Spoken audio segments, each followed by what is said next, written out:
ह्या जिल्ह्यात आज जे कोणी उपरे त्यांच्यावर जे टीका करत आहेत, ज्या समाज माध्यमातून तुम्ही बघत असाल, त्यांना आमचं एकच सांगणं आहे की बंडू जाधवनं कधी स्वतःचं घर भरण्यासाठी कधी राजकारण केलेलं नाही. त्याच्यानी कोणीही टीका करताना थोडंसं तोंड सांभाळून, आम्ही बी बंडू जाधवचे कार्यकर्ते. साहेबांना मंत्रिपद मिळालं, चांगली गोष्ट आहे, त्याच्याबद्दल काही अडचण आहे. पण साहेबांनी स्वतः स्पष्टीकरण देईपर्यंत आम्ही कुठल्याही भूमिकेत राहणार नाही. हिंदू हृदय सम्राट बाळासाहेब ठाकरे आणि त्यांचा मुलगा यांच्याशी प्रतारणा करण्याची आमची कुठलीही इच्छा नाही. ठाकरे या घराचं योगदान फार मोठं आहे सर. ह्या परभणीमध्ये आतापर्यंत हिंदुत्व काय जपलं असेल तर ते शिवसेना हिंदू हृदय सम्राट बाळासाहेब ठाकरे आणि उद्धव साहेब ठाकरे आणि खासदार संजय जाधव. बंडूबॉस जे निवडून आले यावेळेस ते त्यांच्या जीवावर नाही तर मनोज जरांगे फॅक्टरमुळे निवडून आलेले आहेत. कुठल्याही एका विशिष्ट समाजावर मतदानावरती निवडून आलेले नाहीत. ऑपरेशन टायगरमध्ये परभणी जिल्ह्याचे खासदार संजय उर्फ बंडू जाधव यांनी शिंदे गटात प्रवेश केल्यानंतर संमिश्र प्रतिक्रिया उमटत आहेत. एकंदरीत त्यांच्या निर्णयानंतर काही वर्गाकडून टोकाचा विरोध केला जाते, टीका केली जाते, तर त्यांच्या समर्थकाकडून त्यांना उत्तर जशास तसं उत्तर द्यायला सुरुवात झालेली आहे.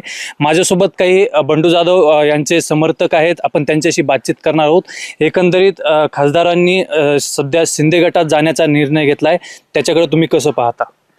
आता त्यांनी जो निर्णय घेतलाय तो निर्णय अजून तरी काही असा उघडकीस आलेला नाही. आता कळल की बाबा आता ते खरंच शिंदे गटात जाणार आहेत की नाही जाणार आहेत, हे नंतर त्यांनी स्वतः स्पष्टीकरण दिल्याच्या नंतर आपण विश्वास ठेवू. आतापर्यंत आमची भावना अशी आहे की आम्ही उद्धव बाळासाहेब ठाकरे या पक्षाशी एकनिष्ठ खासदार साहेब आहेत असं आम्हाला वाटतंय.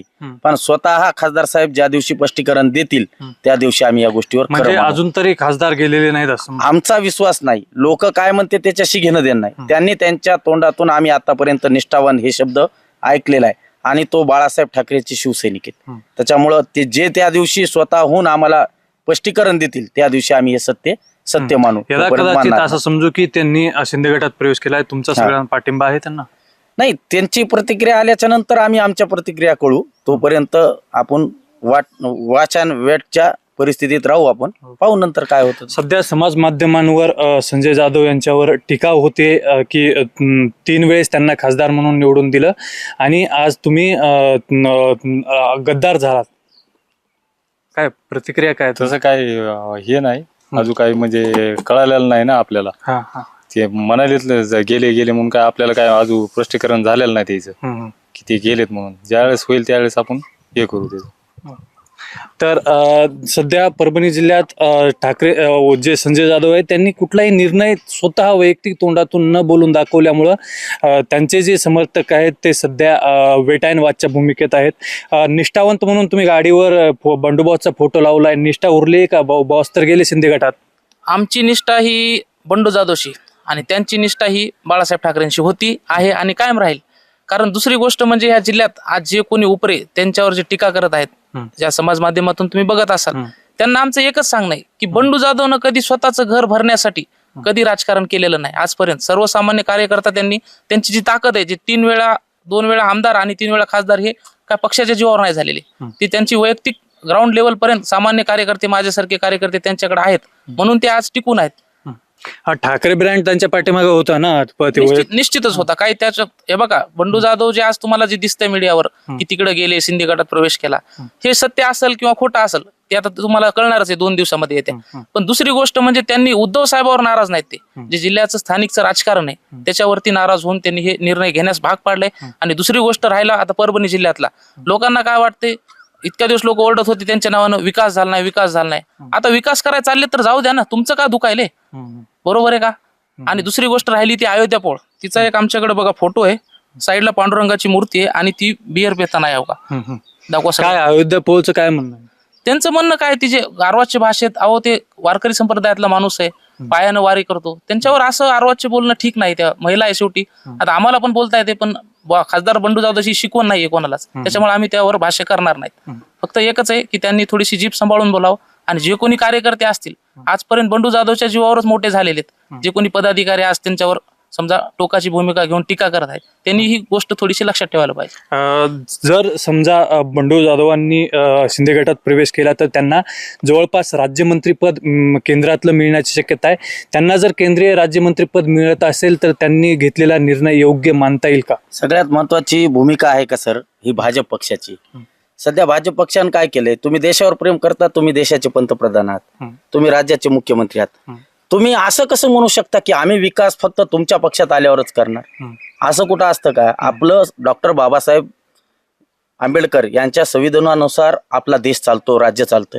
पण असं नाही जमणार ना की तुम्ही, आम्ही माणसं नाहीत का, आम्ही राज्यातलेच आहेत ना, मग तुम्ही त्यांच्याकडे गेलं तरच विकास निधी देणार, असं कसं जमणार? त्याच्यामुळं साहेबांना मंत्रिपद मिळालं, चांगली गोष्ट आहे, त्याच्याबद्दल काही अडचण आहे. पण साहेबांनी स्वतः स्पष्टीकरण देईपर्यंत आम्ही कुठल्याही भूमिकेत राहणार नाहीत. आम्ही ज्या दिवशी साहेबाच्या तोंडातून शब्द बाहेर पडतील त्या दिवशी आम्ही आमचा ज्या निर्णय घेऊ. ठाकरेंना परभणी जिल्ह्यात 3 वेळेस खासदार, परभणी मतदारसंघात आमदार दिला, त्यांनी आतापर्यंत राज्यमंत्री असेल, राज्यातलं असेल किंवा केंद्रातलं दिलं नाही, आणि जर आता शिंदे देणार असतील तर हा परभणी जिल्ह्याचा साठी एक मोलाचा मैलाचा दगड ठरेल का? हो सर, मला सांगा की मंत्रिपद देण्यासाठी शिवसेना उद्धव बाळासाहेब ठाकरे पक्षाला सत्ताच किती वेळ मिळाली? आज परभणीचं मेडिकल कॉलेज आहे त्यांच्या मुख्यमंत्री पदात आहे. मराठवाड्यावरला सगळ्यात मोठा अन्याय झालेला MBBS चा कायदा हे उद्धव साहेबांच्याच काळामध्ये झाला ना. 70-30चा जो फॉर्म्युला होता मराठवाड्यासाठी, हे कधी मोडकळीस निघाला? आम्ही इंग्रजाचे होतो का? आमच्यावर आतापर्यंत ठेवला. भाजपचे पंतप्रधान होऊन गेले, राष्ट्रपती झाले आणि मुख्यमंत्री झाले, पण कोणीच दुर्लक्ष केलं मराठवाड्यावर? हे उद्धव साहेबांनीच केलं ना आमच्या. आणि त्याच्यात खारीचा वाटा तर खासदार साहेबाचाच आहे. खासदार साहेबांनी यश मिळवून घेतलं आणि उद्धव साहेबांनी खूप प्रेम केलेलं आहे. आज काही गोष्टीवर बोलण्यात तथ्य नसतं, जे वस्तुस्थिती असती वस्तुस्थिती असती. ज्या दिवशी खासदार साहेब निर्णय घेतील त्या दिवशी आम्ही ठरवू आम्ही काय करायचं ते. पण आजपर्यंत निर्णय हा त्यांच्यापर्यंतच आहे, त्यांनी उजागर केला नाही. ज्या दिवशी ते परभणीत येतील सांगतील त्या दिवशी आम्ही खरं मानू. कार्यकर्ता म्हणून तुमचा निर्णय निष्ठेशी असेल की सत्तेशी असेल? आम्ही कार्यकर्ते म्हणून विचार करू. हिंदू हृदय सम्राट बाळासाहेब ठाकरे आणि त्यांचा मुलगा यांच्याशी प्रतारणा करण्याची आमची कुठलीही इच्छा नाही. कारण ठाकरे या घराचं योगदान फार मोठं आहे सर. ह्या परभणीमध्ये आतापर्यंत हिंदुत्व काय जपलं असेल तर ते शिवसेना हिंदू हृदय सम्राट बाळासाहेब ठाकरे आणि उद्धव साहेब ठाकरे आणि खासदार संजय जाधव यांनीच टिकवलेले. हा जे खेळ करतो फक्त भाजप करतो सर. यांना सत्ता महत्वाची, यांना देश किंवा हे अमेरिकेचे हल्ले का करता सहन तुम्ही? करायला नाही पाहिजे तुम्ही. तुम्ही देशात 56 इंच छातीचे पंतप्रधान आहेत ना आपले, तर तिकडं पाकिस्तानशी खेळलं पाहिजे साहेब. भारतातल्या एक बाळासाहेब ठाकरेंनी भाजप वाढवली, यांना मदत केली, हे मदतीचं परतफेड नाही साहेब, एवढं आम्ही मानतो. एकंदरीत सगळ्या गोष्टीकडे बघितलं तर ज्या पद्धतीनं संजय जाधवांवर टीका होते, त्या टीकेला जर केंद्रात जर राज्यमंत्री पदासारखं पद मिळत असेल तर कसं पाहता हे सगळं? निश्चितच ही म्हणजे परभणीकरांसाठी ज्यावेळेस शासकीय मेडिकल महाविद्यालय उद्धव साहेबाच्या काळामध्ये बंडू जाधव साहेबांनी स्वतःच्या मुख्यमंत्र्याच्या विरोधात जाऊन ते पदरात पाडून घेतलं परभणीकरांसाठी. त्यांनी बाकीच्या नेत्यासारखं नाही केलं की प्रायव्हेट कॉलेज स्वतःचं घर भरण्यासाठी केलं. परभणी जनतेचा, सामान्य जनतेचाच विचार केला ना त्यांनी. तर हे आमच्यासाठी आनंदाची बाब आहे खूप. परभणी जिल्ह्याला जर भेटलं तर निश्चितच विकासाची गंगा वाहिली आहे, काही शंका नाही कुठलीच. आणि दुसरी गोष्ट तुम्ही आज बघू शकता, दैठणा गावानं त्यांच्यावर म्हणजे 3 टर्म खूप प्रेम केलेलं आहे, त्याचं परतफेड म्हणून आता ह्या वेळेस लोकसभेला थोडं मतदान त्यांना 19-20 कमी झालं या ठिकाणी, आम्ही मान्य करतो. पण हे बघा, हे काम दाखवू शकता तुम्ही तुमच्या समजे जे कोणी असतील तुमचे न्यूजवाले, त्यांना दाखवू शकता हे 5 कोटीचं काम दैठणा येथे टाकलेले त्यांनी, कुठलीही चिंता न करता, कशाची पर्वा न करता किंवा कमी काय भेटलं नाही भेटलं त्याच्यासाठी. तर आम्ही ह्या ठिकाणी सर्व खुश आहोत कार्यकर्ते म्हणून. आणि जे बंडू बॉस तिकडे जातील, जे निर्णय घेतील ते आम्ही मान्य, आम्ही बॉस सोबत आहेत. कार्यकर्ता म्हणून तुमची संजय जाधवांशी निष्ठा असेल की पक्षाशी निष्ठा असेल? संजय जाधवांशी. बॉस जिकडे बॉस तिकडे आम्ही.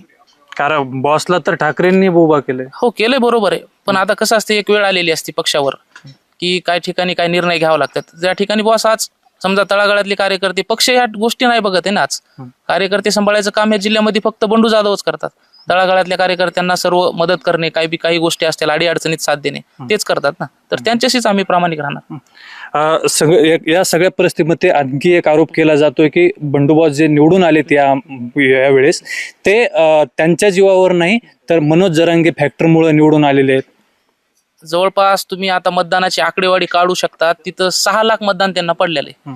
कुठल्याही एका विशिष्ट समाजावर मतदानावरती निवडून आलेले नाहीत, ही डोक्यातून लोकांनी गोष्ट काढून टाकावं. तुम्ही बघू शकता आपला मतदारसंघ कुठं राहिलं, ते जालना, कुठं इकडं पालम, या एवढ्यामध्ये बंडू जाधव इफेक्ट वैयक्तिक कार्यकर्त्यासोबत संबंधित, वैयक्तिक तळागाळापर्यंत त्याची पोहोच आहे, त्याच्यामुळे ते निवडून आलेले आहेत. कोणाच्या समाजावर कुठल्याही ह्याच्यावर निवडून आलेले नाहीत ते.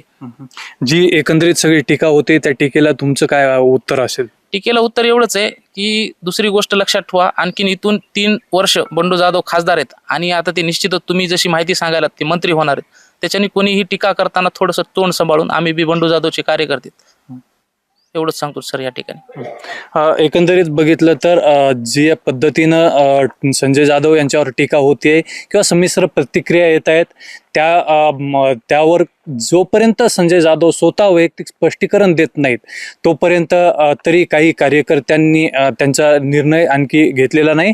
सोबतच जे कार्यकर्ते संजय जाधव यांच्या खालच्या भाषेत टीका करतायत त्यांना सडेतोड उत्तर देण्याचं देखील इथल्या कार्यकर्त्यांनी कडून दिलं जात आहे आणि भविष्यातही देणार असल्याची एकंदरीत त्यांच्या भावना आहेत. story.com साठी राजेश लटपटे, परभणी.